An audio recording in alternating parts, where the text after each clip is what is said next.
Hello, everybody. Welcome to our Cisco Enterprise Agreement Solutions Lab. We are so happy to have you with us today. We have a lot of content to go through today, so we're going to, push on and go through all of that. But first, a couple introductions. I have with me Barry Landis. He's a Cisco Services and Software Manager at Cisco. A fantastic person. And another fantastic person with me today is MK Brault. She's a D&H Senior Sales Specialist and specializes in the annuity product. EA is sort of the high end of the annuity product, so we're going to get very familiar with it today.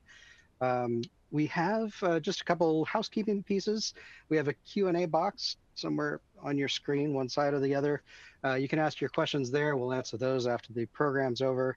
And we also have a resources window with PDFs, links, trainings, in-depth information about some of the topics we're just going to touch on today.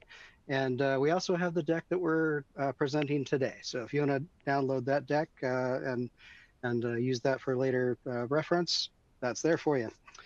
So without further ado, we're going to jump right in and get into the good stuff. And Barry, first off, what is an enterprise agreement? What's this thing do? What do we do with it? Yeah, thanks, Aaron. Well, I'm excited to be here to talk to you all today about what Cisco's doing with enterprise agreements. So, while it is April Fool's today, you can rely on the information we're sharing. It is true, and we'll follow up with the details later. So, let me take it one step back. So, about 6 years ago, Cisco decided to change how they were going to market completely. They decided to shift to become a software company. And they threw out this crazy goal that was like 50% of our revenue is going to be from recurring and software by it was like 2024. And we hit it and we surpassed that. We're almost up to, we're around 55% in the area there now. So we are a software company.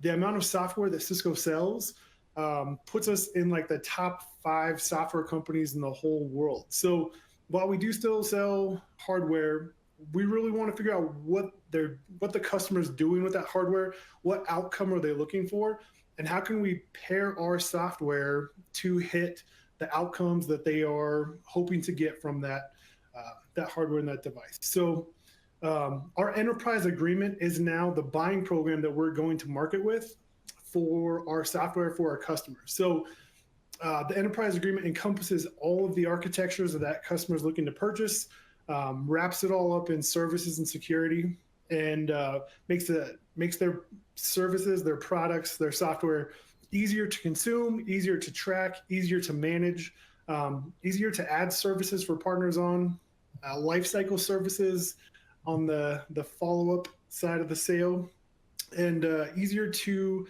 renew that contract once that customer is understanding what they're consuming, enjoying that experience. We want to make sure they renew that every year moving forward. So I'm going to pass it to MK to talk about advantages to our partners.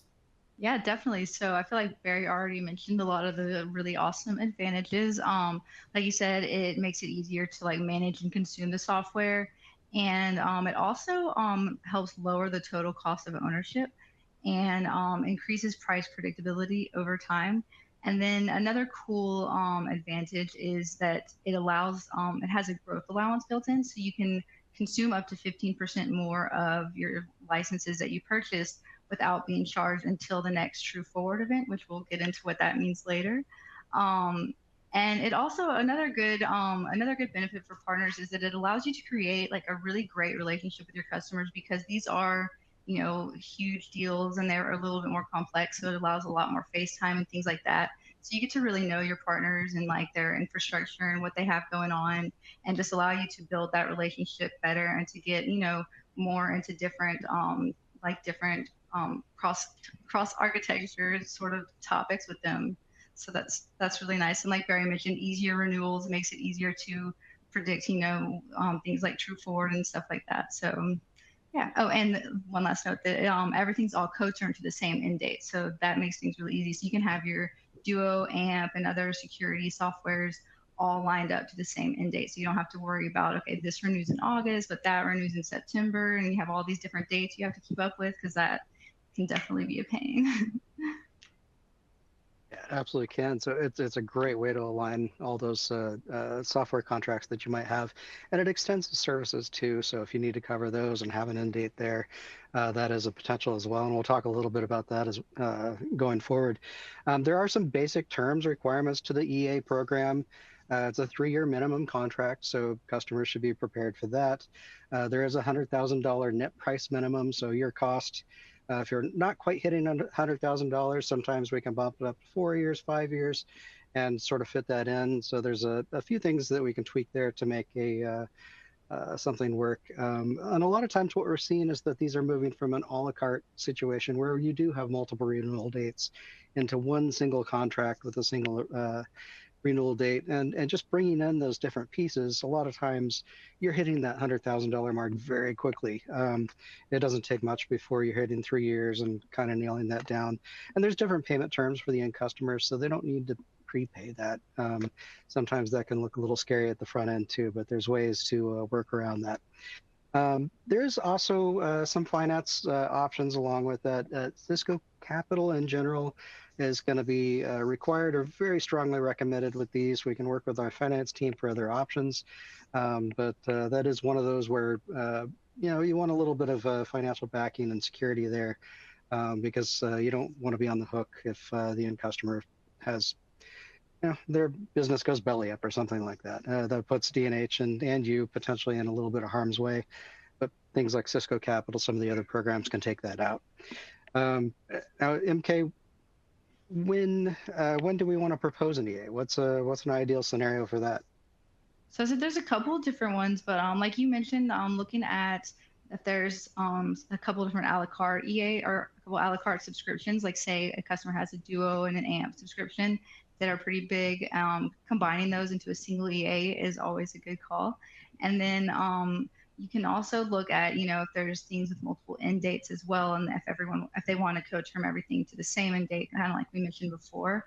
And later we'll actually look at PXP to see how to find those opportunities in the tool called the Growth Finder. So you can look and see, okay, who has, what kind of subscriptions and what can we combine into an EA and things like that. All right, and then let's see. We have 2 different versions of the program. I think my apologies for 1 second. Let me look at something here. Okay, so there's a little bit of true forward detail that we'll get to in a second. Moments of live broadcasting here for just a sec. But first, we're going to talk about the 2 different kinds of EA that we have. And Barry's going to cover those for us. Yeah, thanks, Aaron. So basically, we want to make sure that as a partner, if you're selling a bundle of software, that you understand what you're selling to be able to help articulate it to the customer correctly and then support it on the back end too. So we want to make sure that you've done the training that you need to be able to offer those subscriptions. So to sell an enterprise agreement, if you're going to sell a security agreement, we want to make sure you've gone through the security black belt trainings. If you're going to sell collab, we want to make sure that you have the specialization. There's hybrid work, networking, applications, and you can follow up with the D&H team if you have an opportunity, we can make sure you have the required trainings or specializations needed to sell those. But the really exciting thing that is kind of the best kept secret is if you don't have those trainings done or you don't have those specializations, you're able to leverage the D&H specializations to sell that EA. So even if you don't have that networking or security trainings completed, you can still partner with D&H to be able to offer that enterprise agreement to your customer. So yeah, super exciting. There's also a buying models commerce certification just to make sure that you understand how the buying program works and the true forward mechanics so that it's not surprising when something comes up. But yeah, all something that you can partner with the D&H team to get up to speed on and really extend your reach, offering EAs to partners where You might have just had the networking business previous. It opens up a whole new architecture for you to sell into, being able to leverage the D&H team that way. So I'll pass it back to MK to talk about true forwards in that process as well. Yeah, no, definitely so. So let me go back to that slide. So, so true forwards, I kind of mentioned that in one of the previous slides. And so what that has to do with is the growth allowance that I mentioned, where, you know, an end customer can use up to 15% more licenses than what they originally purchased. So if they purchased 100, they can use 115 without being charged up for them until the true forward date. And they're not going to be retroactively charged. They're just going to be charged for the new 15 licenses going forward, which is really great because that allows, you know, that way you don't have to say, you know, purchase some additional licenses just in case, because that could negatively impact your value index score, which is something that I think we'll get into later with the 360 program. And so it kind of helps, you know, keep you guys safe to make sure that the licenses are actually being used and that there's not stuff, you know, unused. And then it also is great for the end customer because they can just spin up some new licenses. They don't have to go through the whole modification process, which I don't know if any of you guys work in operations with SaaS and have worked with modifications, but they can kind of be a little tricky sometimes and having to figure out all the prorations and things like that. So it's really nice to be able to like tack on, you know, if you just have a couple new hires coming in and you don't have to go through that whole rigmarole adding on new licenses through distribution in their reseller, they can just spin them up right there. And then at the true forward date, they'll get charged going forward, which is really, really nice. They can occur both annually and quarterly, just depending on how the deal is set up. And one nice thing about them is that, so if there's a true forward event that say where 10 licenses were added, you have 60 days after the true forward event to like raise any disputes with Cisco in case they got some data wrong or anything like that. So it's a pretty cool program, you know. And I think that next now we're out of order, so I'm not sure who I'm passing it off to next. But I think that we're passing it over to Aaron. Yeah, we'll jump back to me for a sec here. So starting your journey with D&H, apologies, we had a couple slides that got scrambled somehow between our notes. But it's one of those fun things. But to start your EA journey, we're here for you. D&H is here to help make this a lot easier. And especially if you're not a certified partner, we have that program that you'll hear it called DIS-denominated EA or EA as a service. There's a nomination process that we go through and really just kind of work to make things easy for you. And at some point, if you want to get that certification on your own, you can do that. You can hold your own certifications. But until that point, D&H carries that for you. My team took certifications, MK, several of our other salespeople took certifications so that we're here to be able to assist you through this process. EAs are complicated, so it's really nice to have someone to help navigate those waters, and that's what we're here for. As far as starting the journey steps, MK, we reach out to your team typically. Tell us a little bit about that process, getting into the program. Yeah, absolutely. I'm always happy to hop on a call to talk about the EA as a service program. So the first step, like Aaron mentioned, is to reach out to our team, and the alias is smartnetspecialist@dnh.com, where we can set up a call to go through just an overview, a more detailed overview of the program than what we're discussing here. And in that call, we'll also run through a very quick assessment. And then once that's complete, we will submit a nomination on your behalf to Cisco, and we'll include that assessment.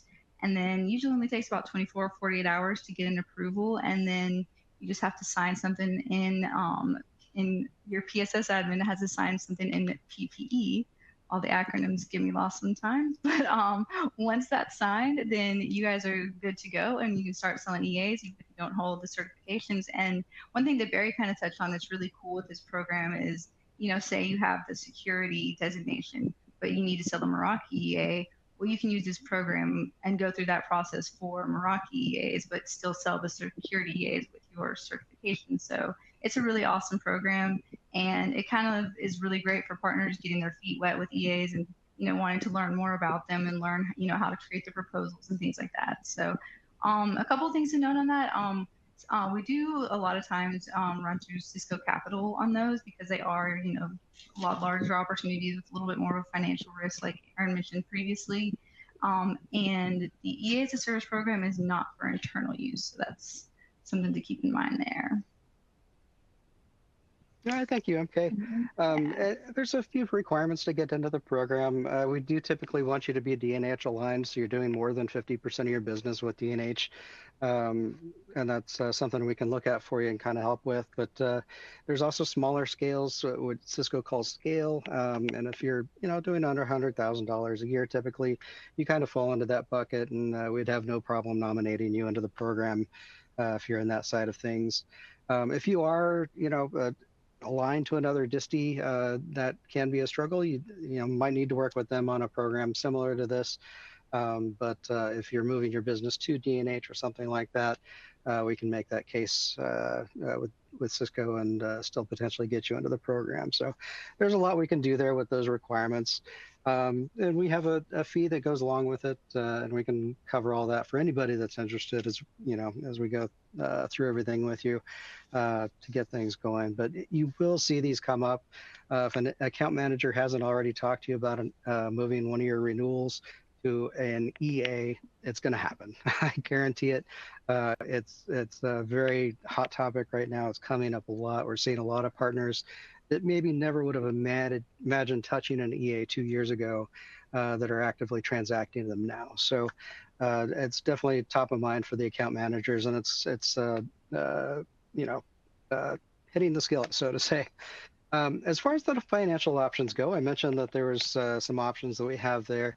Option one is a standard transaction. Typically, this will have to be prepaid so that there's minimal risk. And that would go against your credit line. That's not necessarily what we want with a larger deal like this, but given the right circumstance, you're comfortable with it, you're getting paid by your customer up front, that can work out well. So that's something that we can look at. You would work with our finance team to get that approved, but that's a potential. Option two is absolutely our preference whenever it's possible, and that's going through a third-party leasing agency, including Cisco Capital. Cisco Capital does make it very easily because they're already connected with Cisco. They're connected with the account managers, and the teams know how to work together really well. So at the point we need to bring them in, a lot of times those account managers will find the right person within Cisco Capital, pull them in, get everything organized, and kind of get things going. One very nice thing about Cisco Capital is that you get paid your profit up front. So maybe it's a 5-year contract. It's going to be paid annually by the end customer. You get the profit for that full 5 years up front. On your true or forward events, then there'd be little bits kind of going forward through that 5-year contract. But the main contract itself, you guys are paid up front, and it doesn't go against your credit line with D&H. So very good option there. Final option is an ACE program. This is a D&H specific option, and it's a program that we run where the PO would be, kind of cut to us, and we take a little bit of that risk in-house. So that's something that can be worked on. This typically is utilized for federal government, state government, really large entities, and so it's that large entity government sort of situation where there's very, very little risk, and then D&H can put a little bit more behind that to mitigate the risk. So that's another option as well. And if you are looking at those, schools, local government, anything like that, it's a program worth considering. And again, our finance team is there. They can help work through that with you. Your aligned rep will be able to get you in touch with them if you ever need to do that. And hey, Aaron, just jumping in from the Cisco side. So there's a few considerations just as far as getting ahead of the deal on our side. So we're incented as Cisco sellers to go out and find these enterprise agreement sales as well. So your Cisco team has probably already got this deal on the radar. If you can get in front of your Cisco account manager and engage with them as early as possible, we can look at things like bringing in multiple suites, making sure all the architectures are covered. If we can increase the deal size, a lot of times the field team has the leverage to increase the discount percentage as well. So selling more things at a higher dollar, especially just to get over that $100,000 minimum threshold, and help, create larger deals so we can give bigger discounts, and lock that customer in for you for a longer period of time too. There's also a lot of opportunities too if you can get in ahead of the deal far enough to talk about who's going to be responsible for what stage of the deployment and the life cycle afterwards, making sure that things are followed up and adopted. And then we can also look to make sure that you're getting the maximum amount of rebates possible as well. So with VIP Now or with the Cisco Partner Incentive coming up, taking a look at the timeline of the deal, and then also getting in front of the life cycle rebates that could be available as well. So some discounting and rebate finesse that's available on the Cisco side too, but always reach out if you don't know who the account manager is, and we can put you in touch with the right person. You could also reach out to our team, and we can get you in touch with our business development team, and they're really great at looking at your profile and PXP and things like that to make sure you're maximizing the rebates like Barry mentioned, and kind of help figure out like what needs to be done to get the best bang for your buck with Cisco. Yeah, definitely. And you bring up PXP as an option. This is also something that we can kind of help you consume. There's a program called Disty Partner View, where your view of your partner license scope, what they're doing, what they're transacting, where they could potentially move to EA, all that data is available in a platform called PXP within Cisco. You have access to it. And then if you want our help with it, you can also assign privileges to D&H to where we can jump in with you, look through your customer list and say, hey, okay, this might be a great opportunity for EA, anything like that. So there's a lot of good detail there. And as you build your own life cycle practice, as Cisco calls it, you can get the CX specialization that adds some extra back-end rebates potentially for these. There's a lot that you can do to kind of help grow your business with Cisco, help grow that money that you get from them in both front-end and back-end dollars that really make these worth transacting. So a lot of good information there that we can kind of walk you through. Now, Barry, this is kind of the view that we might be looking at with a customer. What are we going to find in the PXP view here, and how do we use that to figure out where we move a customer with EA? Yeah, good call. There's so much good stuff in PXP.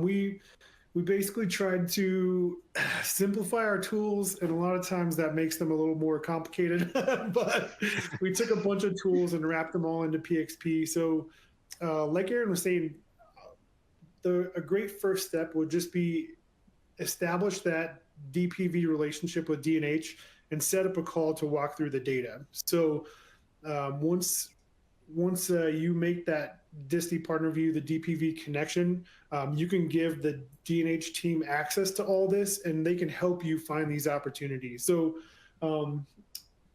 yeah, if you're not familiar, PXP is now the tool where we manage all rebates, partner registrations.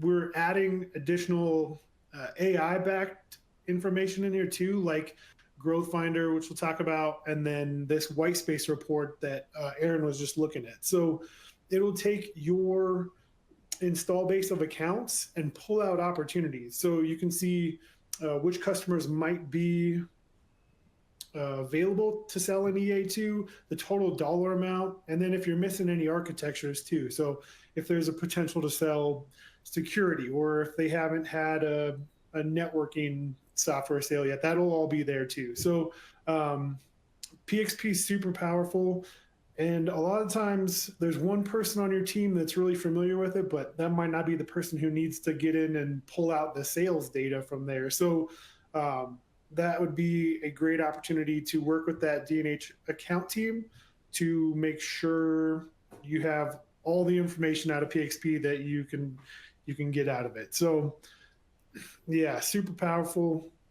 You can have visibility if other partners are selling into your customers too, or any opportunities where you might be able to pull business from another partner by selling different architectures to them. So super powerful, but that first step, I would just recommend establish that DPV connection with D&H and then set up a call to review the data that's in PXP.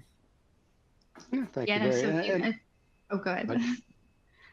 No, I was gonna say if anyone is interested in learning more about DPV and how that works to share access, definitely feel free to let myself or our BDM team know if you're familiar with your specific BDM. If not, you can shoot me an email at SmartNet and I can get you in touch and we can set up a call to walk through things like the white space and then the growth finder tool, how to share DPV access and things like that, and how to give different people different privileges to do different things in PXP. So it's a really great tool. There's a lot of great information in there.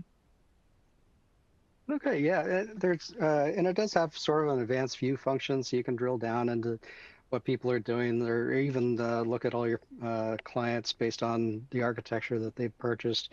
So a lot of good detail there. And if you're a super data person, you can download views of those sheets as well and kind of work your own magic on the data. So there's really a lot that you can do within that platform. Highly recommend you checking it out if you haven't already. And there are some permissions. One of your partner admins may need to add capability for folks to actually kind of get in and view that report function.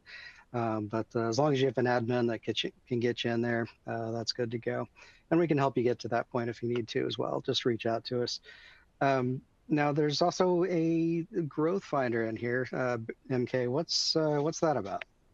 So the growth finder is really cool. So on this page right here, it's under the sales opportunity tab, and then there will be that growth finder. And in here, you can kind of click on these little question marks and zoom in and look at your specific end customers. You can look at specific verticals. Like you can filter that data however makes sense for you to do.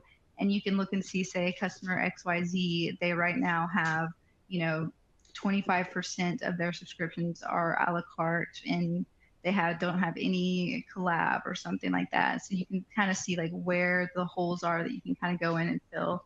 And it has a lot of really great information in there to just kind of help where your end customer is. Because I think Aaron mentioned before, you can even see the data or Barry might have mentioned it, but you can even see the subscriptions that have been sold through other distributors too. So you could be able to see, say, another distributor sold or another partner sold, a collab subscription. And so you could maybe look at rolling that up into an EA or something like that. So it has a lot of really cool information. If you would like a tour of this, definitely let me know. I've definitely spent a lot of time clicking around in here trying to find out where everything is. So feel free to give me a shout and we can take a look at it. Yeah, there's almost so much information it could be overwhelming, but we definitely recommend you getting familiar with it. It's well worth understanding that data and everything that you can find about the business that you're doing, knowing your business is making a successful business. So definitely dive into that as you can. With the Cisco 360 program coming up, where the way a partner is aligned with Cisco starts to change in 2026, you're going to want to look at this and kind of understand where your business are, where you're missing things. Like if you're selling security, but you have potentially some networking Wi-Fi opportunities that you're not taking now, you can add those to your portfolio, and that's going to build your partner value index, which is all going to be part of that new program and where your partner level falls. So all of this plays together, all of it works well. Selling EA, getting your CX specialization, all of that can combine together to up your partner level in the new program once that rolls out. So very, very much encourage you to look, through the resources that we have in the resource section there. Sales Connect as well. All that information was pulled from Sales Connect, so you can go there, find some more information on each of those. There's trainings in Cisco's Black Belt program. Those are all free. Again, we recommend those too. And we have an EA Black Belt training linked in the resource as well. So definitely use that. But keep your eyes on that sort of stuff as we move forward. Keep an eye on our Driven page, dnh.com/driven. We put a lot of resource information there. There's links out to specific programs. And as Cisco 360 moves forward, we're going to have a lot more information about that because we want you as our partners to be ready for that transition. And it's in all of our best interest to understand what that program is and where we move with it as we go forward. I would say overall, before we move to Q&A, there's a few calls to action that I recommend. First of all, if you're aligned with D&H, want to continue doing business with D&H and happy to work with us and build your business, definitely turn on that DPV view with D&H. That allows us to kind of help you see where your customers are going and walk you through that process. So that's probably first and foremost. I also recommend setting up your DIST-enabled EA or EA as a service as soon as you can. You can go through that nomination process anytime, whether you have active opportunity or not right now. You can get with our team, get through the nomination, get approved, and you're good to go with that program for selling EAs for the next 12 months. So you don't necessarily need to have something in your pocket now, but you'll be ready to go if you jump in and take care of that right away. Definitely keep an eye out for our follow-up email. We'll have some good information on that, some other resources. And then, of course, reach out to our SmartNet specialist at dnh.com email. That's our licensing, SmartNet, everything team. And MK and her group specifically focus on annuity and EA, and they're very much here to help you. They're a wonderful group to work with and have a lot of detail. And my technical team has the technical side of it. So we all kind of work hand in hand to give you a great solution as everything comes together. But with that, we'll move to our Q&A section. I'll have some upcoming trainings and some other details after we wrap up the Q&A, but I want to jump into some questions here and just kind of see what everybody's thinking, what we're looking at. And without further ado, we'll jump right into this. Let's see, we have, let me jump down over here. Does it cost anything to sign up for EA as a service? MK, why don't you answer this one? So it does not cost anything to sign up for or to get enrolled into the program. However, with each deal, there will be an additional fee, and that fee will be different depending on the deal itself. But just to get enrolled, totally free. Perfect. Yep, exactly. So you can just have it there, no charge. I think the only cost is you have to deal with me going through another presentation, but it's not too bad. That's always a good thing. And Barry, say we put together a deal for 3 years, it's not hitting minimal deal size. How do we work that? What do we do there? Yeah, that's great. And I saw there was another question about that too. What if we don't meet the minimum deal size? So there's a lot of different levers that we can pull, whether we're doing full commit suites or partial commit suites, like however much they're committing to wrap under one agreement, and then extending the date range too. So if it's under the minimum size for a 3-year, we can look to a 5-year, or even longer in cases too, if that makes more sense, 7 years. Yeah, I would say if you think you have an opportunity, let's track it down and see what we can do to pull levers to get that over the threshold. A lot of times the Cisco account team gets creative. We could even pull in services to the deal too, or some advanced services. We're just launching a services-led EA as well. If they're looking to bring just services as the starting point to their enterprise agreement, that's going to be an opportunity too. So let's get the field team engaged and talk through the opportunity. I think there's a lot of possibilities to increase deal size that we don't normally see if we're just looking at one specific architecture or area of that customer's business. Yeah, I think that there's a recording for the services-led EAs from a couple weeks ago, actually, that we can send the link for. Yeah, that was good. Yeah, a couple weeks ago, we can get that out as well. MK, how long does the nomination process take? What's that look like? Not long at all. So the actual going through the overview and assessment generally takes about less than 20 minutes. And then once the nomination is submitted to Cisco, I would say less than less than 24, 48 hours, I would say on the lower end of that. And if there's a rush for anything, we can always ask for an escalation. And then after that, it's just however long it takes to sign a DocuSign, and we're good to go. All right. And I'll answer this one. Why are certification specializations required to sell EA?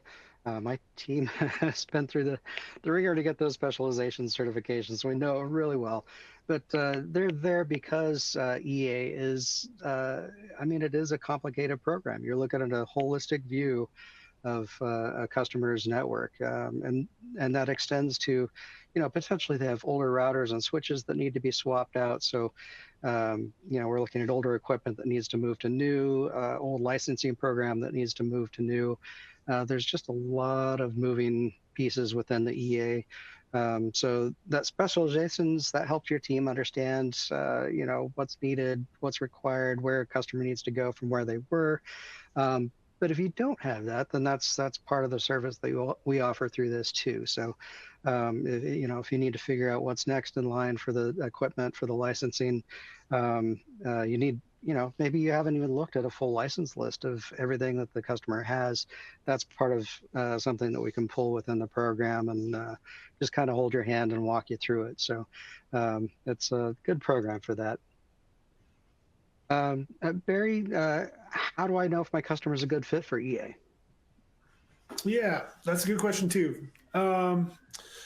Well, we're really expanding how we're offering software through the enterprise agreement. So it's really more and more customers are going to be falling under the enterprise agreement offering in the next few years, and right now it's available. So I would say start the conversation. There's a bunch of data points that we can pull to see what a la carte subscriptions they have that might be able to roll into an EA, or if there's any other subscription business that they have now, or what their software install base looks like. So the letter of customer consent can give you permission to see that, or D&H can get an LOA and open a case to pull that install base. PXP has a lot of great data too. And then, just the conversation with the customer sometimes works too. Be like, where are you planning to expand over the next few years? What are you having issues with? Let's see if we can add security to your current software portfolio or add services. And a lot of times enterprise agreement is the answer for the customer once they look at the entire software portfolio and then their expansion over the next few years as they grow as a company. So start the conversation. It's great to take a look at the install base, and then that'll give you some direction on how you want to position it for that customer. Yeah, thank you. And then very related question, why should I push an opportunity EA instead of an a la carte? And we've seen some great use cases for this actually, in particular with Meraki. As we all know, the co-term licensing, sometimes that gets really confusing, especially for an end customer.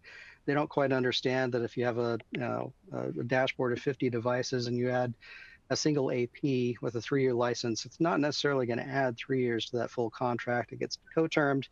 All of that math mixes together for to change the length of the contract, and that might be 2 weeks added on just because it's a single device on a really large network. EA takes that away. You're getting a single renewal date. You have that up to 15% growth built in for each year.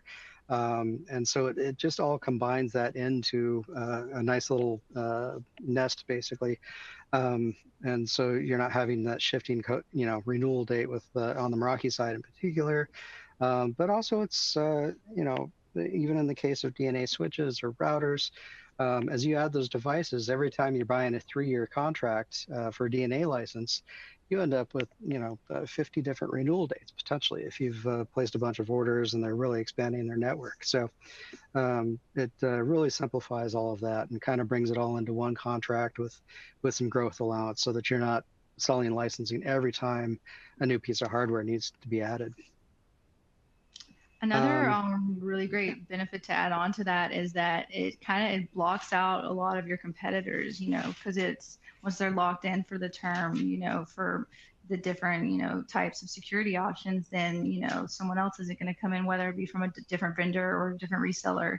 So it kind of, secures you and locks you in with that end customer for time period. Absolutely, and it's one of those programs that people tend to renew, so it's a very sticky program.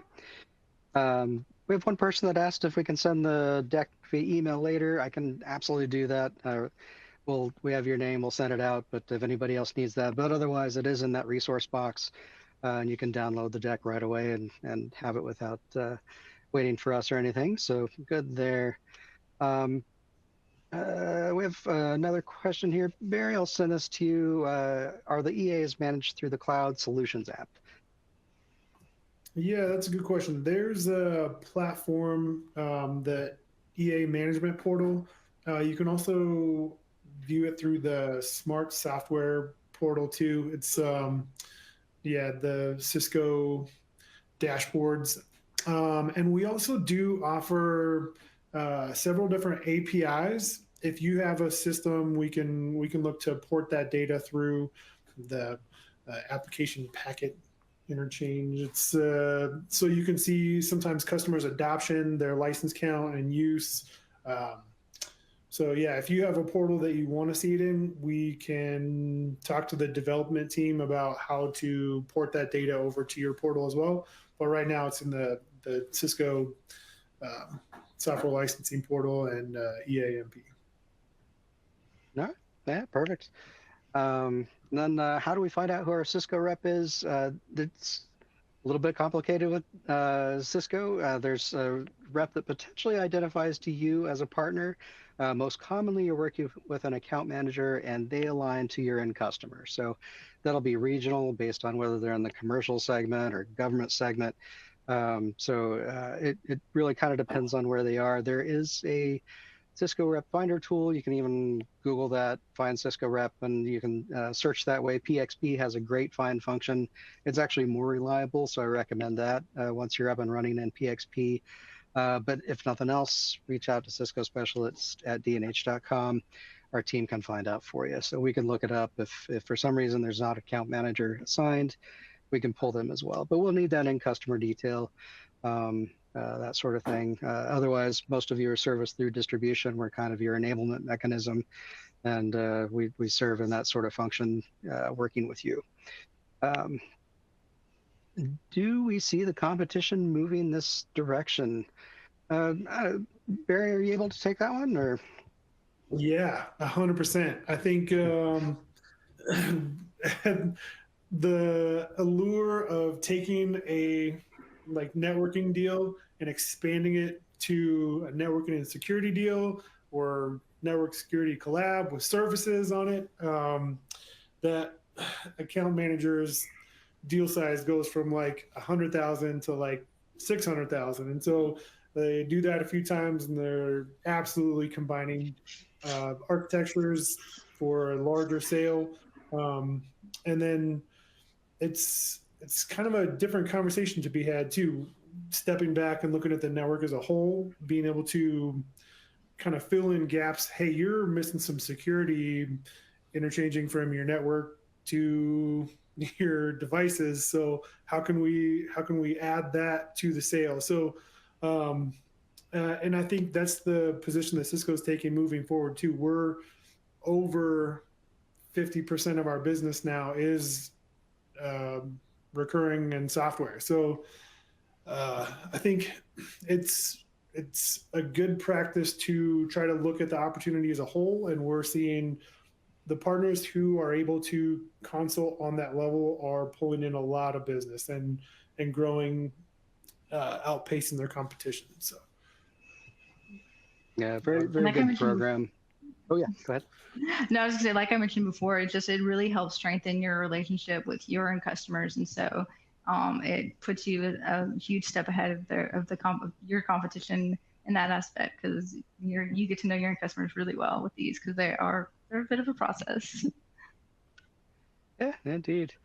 And then how does this apply in an E-rate program? There's not a specific E-rate discount that's tied to this, but there are incremental discounts that you can work with the AM on. If it's a bid opportunity, then typically they'll have kind of a set discount level that they're going to offer to anybody that's putting in on that bid. So again, that's one where if you work with the account management team, they can, a lot of times the build is already done and they can duplicate a deal ID for you just so that you have the quote opportunity as well. So a little bit that can be done there, but a lot of that's done case by case basis. And especially if it's a competitive situation against another network vendor or something like that, then there's even more room for some of that discounting that can happen. Let's see. And actually, a great question for you, MK. Can we consolidate all the renewals into one contract? So, so yes and no. So you can consolidate, say, all of your security products into one subscription, or all of your networking into one. But you can't consolidate, like cross architecture. So those will be separate. But we can line those up to all have the same end date, and so that everything still does renew at the same time. And so they're not going to be completely consolidated into the same or subscription ID number, but we can get them all co-termed to the same end date for sure. And consolidation within the portfolios. Indeed, and I'll add on to that just a little bit too, because we've seen this as well. Like we had one scenario where there was Umbrella ending in June of this year, and they also had a D&H subscription, and that was 3 years out. They were actually able to combine both of those into the same EA, so effectively that was able to at least hit the same renewal date with everything. What ends up happening in a case like that, where you're buying into a subscription that's still active for a good period of time left, is that Cisco will add a one-time credit to the deal. So you might see a rather large chunk credit. It's a one-time deal, and it's almost like a refund for the prorated amount of licensing that was left on the original contract. So once those are combined, you can move those dates around and kind of shift it so it's all going to be aligned. And it can get tricky, like MK said, but we do everything we can to get everything on the same date for you. And then last question here, it looks like. I'll send this over to you, Barry. Is the EA program open to competitive hardware and software upgrades? Yeah, I wonder what you mean specifically. I mean, I think if they're pulling out another like some Juniper switches or something, then there's definitely opportunity to increase the discount to displace that. That would be something that we would have to work with the Cisco field team to coordinate. Once they understand kind of the competitive opportunity that we're trying to displace, then they can get creative with discounting and financing. So yeah, that's kind of a case-by-case basis, though, depending on the end customer and the situation. And we would just have to get in front of that deal and communicate with the Cisco field to line it up and see what we'd be able to do. Yep, that's definitely what we've seen in practice as well. So if there's a competitive situation, just be upfront about it. Let the account manager know what's going on, and a lot of times they can assist. It is case by case, but something they can look at. I want to thank you so much for joining us today. A few outgoing notes here. We have some upcoming solutions labs on April 15th. Me and my colleague, Skylar O'Donnell, are going to talk about Wi-Fi 7 solutions and some of the security within that, and just amazing new access points that came out of Cisco and Meraki. Our Canada team has a Cisco Collaboration Solutions Lab on April 22nd. You can catch that. A lot of that's still going to apply to WebEx and devices in the US. So really good job, or really good information there. And then finally, I recommend visiting dnh.com/driven. That's our partner enablement platform portal. You can go in there and register for live trainings that my team gives. There's trainings available from our sales side, like if you need to walk through a CCW, a lot of on-demand content and links out to resources on Cisco's page. So heap of information there. Absolutely visit that. A lot of good stuff there. So Barry, MK, thank you so much for joining me today. Always a pleasure working with both of you. First off, Barry, any final words for the audience? Hey, no, this is a lot of fun. Thanks for having me on the call. I think just communication solves a lot of problems and wins a lot of deals. So if we can get as far ahead of whatever opportunities you might be tracking, we can look to get creative with the D&H team to close that for you. So yeah, those a super important topic because we are investing heavily in EA business. So I'm glad you guys hosted this webinar. It's a great time. All right. Yeah, thank you, Barry. MK, any final words from you? Yeah, I was just going to say, anybody definitely feel free to reach out to me or my team if you want to take a deeper dive into any of the topics we talked about here. If you want to look at PXP in a little bit more detail or just go over some of the EA lingo and things like that, just feel free to give me a shout. I'm kind of a nerd for EA, so I love talking about them. So just let me know. All right. Yeah. And on that note, SmartNet specialist at D&H.com. That's our licensing SmartNet renewals team. They do all that stuff. Cisco specialist at D&H.com handles a lot of the just day-to-day business, a lot of the hardware side of things. And then Cisco engineering at D&H.com. That's my group. We're here for your technical support. So any of those pre-sales motions where we need to maybe validate a deal, put together a solution for you, that sort of stuff. Our team is here for that. Thank you so much, audience, for joining us. It's always a pleasure to host these. We hope you've picked up some good information here. This is just a starting point, and there's so much more to learn, but we'll give you those resources too. Thank you so much again for joining us, and we'll see you next time. Thank you all. Thanks, team.